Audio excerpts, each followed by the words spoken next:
Remote troubleshooting is a valuable skill to have and can make you gainfully employed. That's because more employees and students are working from home instead of offices and schools. This appears to be a permanent change according to many experts. Companies found that they have happier employees and, in many cases, even more productive employees due to being in a friendly environment and having no commute time. Fixing connectivity remotely can be much more challenging than on-site due to proximity issues, but I hope to show you the most common issues can be fixed remotely with some proactive planning.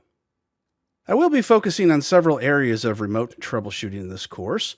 This is based on decades of experience and many poll responses by system administrators. They include Windows and Macintosh computers. Various remote control techniques will be discussed, as we need to gain control of our clients' computers in order to troubleshoot issues.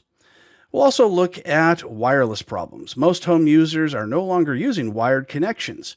They may be moving around the house or in a spot that doesn't normally have them. Client VPNs are still very popular, even though companies have been using them since around 2000 in the dial-up days. Encryption, speed, and stability have gotten better, but issues still abound. Home users now have firewalls on their computers, as well as one provided by their work or internet service provider. Understanding port security and how to open ports both at the office and at home is crucial to connectivity. Printing is the number one problem with remote users. Printers have very low-grade network processing equipment in them, and that keeps their costs low, but it can cause many IT headaches trying to make them work with remote servers and even local printing. Video conferencing with companies like Zoom and Microsoft Teams are used daily by students and employees alike. This is in lieu of having face-to-face meetings, and there's many issues with sound and video quality that needs to be fixed. Security is the number one priority for IT administrators because without it, nothing else really matters. We will delve into what you should be concerned about with your users when it comes to securely connecting to the office. There will be many topics, tips, and tutorials on how to remotely troubleshoot your users' technology in this course. Let's get started on how to do just that. There are many different Windows utilities that come with the Windows operating system, and they allow us to remote into another computer that's having trouble so we can troubleshoot those issues. Windows Remote Desktop is an option when you need to take control of another computer remotely, but several things have to happen first. You need to be on the same network, such as through VPN or on the same local area network. You need the name or IP of the computer and a username and password. You'll also need to be on the correct version of Windows, which would be Pro or Enterprise. And once you connect, the user loses access to the computer. Windows Remote Assistance allows the user to send an invite to connect to their PC, and they can see everything that you're doing, unlike with Remote Desktop. It has the same limitations as Remote Desktop, as far as being connected through VPN or being on the same LAN. Quick Assist can connect you with another user's computer without worrying about being on the same network segment as the previous two options. It's the newest of the Microsoft connectivity programs and comes with Windows 10. I've got another computer on the same local area network, and I'll connect into it using Remote Desktop. After entering the username and password, we'll click OK and Yes. And now I'm remoted into the other computer. From here, I can do all kinds of troubleshooting, running various different commands in command line or PowerShell and other utilities. Quick Assist allows us to connect over the internet as well. So let's take a look at that.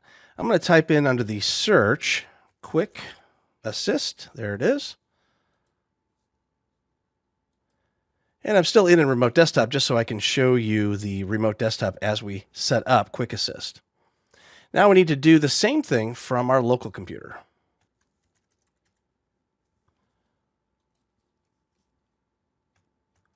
I'm now going to click on Give Assistance, Assist Another Person, and it's going to generate a code.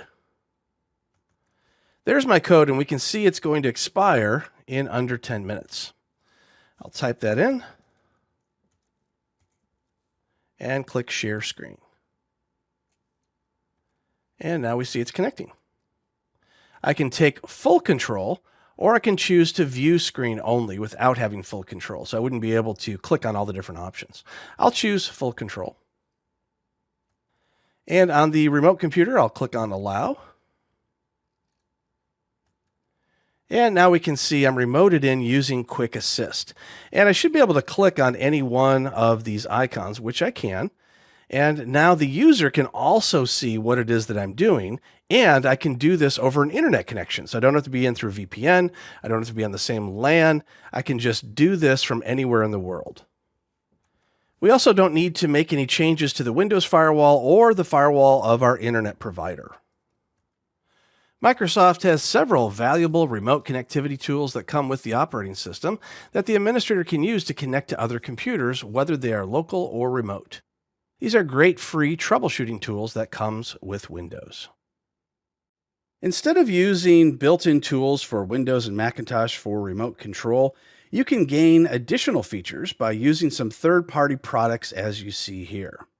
Let's take a look a little more closely into some of these products and how they work. VNC is an open source product, but there's many different third-party shells that place their software on top of it where they charge a fee. And it includes basic connectivity from one computer to another. The professional version in some of these different flavors includes single sign-on, support by email or phone, printing, as well as file transfer. Join.me is another popular program for remote control, but it also includes the recording of the session as well as soft phones. You can actually make calls, video conferencing, meeting management, document management, as well as project management. So in a similar way to Microsoft Project, you can manage a project using Join.me.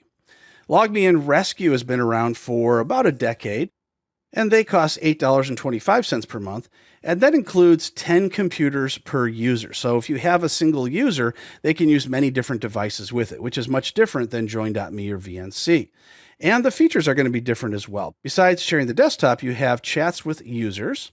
You can do a remote wake, which is very helpful if the computer has gone to sleep.